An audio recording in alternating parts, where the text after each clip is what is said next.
Hi friends, good afternoon. আমি আপনাদেরকে আরেকটি হার্ব দেখাচ্ছি। দেখুন, এটা আপনারা অনেকেই চেনেন, গ্রাম বাংলায় অনেকেই চেনে মোটামুটি।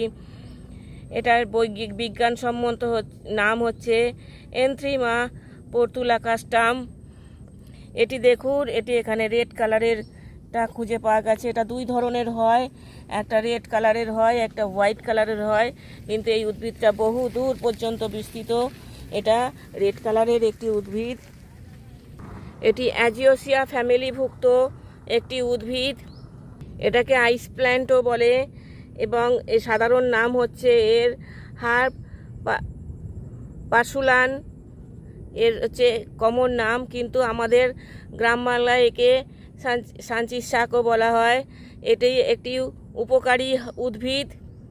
পাথরচট্টা, শান্তি, কার্পেট উইড প্রভৃতি নামেও ডাকা হয়। এর পাতাগুলি দেখুন একটু গোল গোল টাইপের। এটাকে আমরা শাক হিসাবে প্রচুর পরিমাণে খেয়ে থাকি।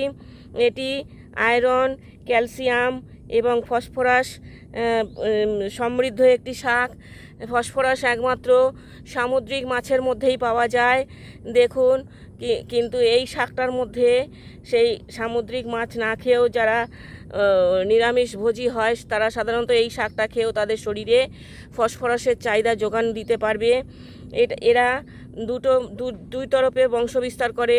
এরা এই যে এইভাবে শাখা পোশাখা বিস্তার করেও শিকড়, তার থেকে শিকড় ছড়িয়ে ছড়িয়েও বংশবিস্তার করে, এবং এদের বীজও হয়।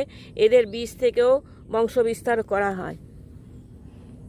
পাতাগুলোকে আমরা যেমন শাক রূপে খেয়ে থাকি, এর শিকড়টাও এই যে দেখুন, এই যে বড় গাছটা, এর মাটির তলায় যে শিকড়টা আছে, এইখান থেকেই গাছটা শুরু। এই শিকড়টা থেকেও ঔষধ তৈরি হয়, যেটা কিনা অ্যাজমা, চোখের পাতায় যে চুলকানি হয় তার রোগ এবং জন্ডিস প্রভৃতি কাজেও এই শিকড়টা থেকে ঔষধ তৈরি হয়। Thank you for watching. ভিডিওটা ভালো লাগলে অবশ্যই একটা লাইক, শেয়ার, কমেন্ট করবেন। আমার চ্যানেলটাকে সাবস্ক্রাইব করে আমার পাশে থাকবেন প্লিজ। Thank you.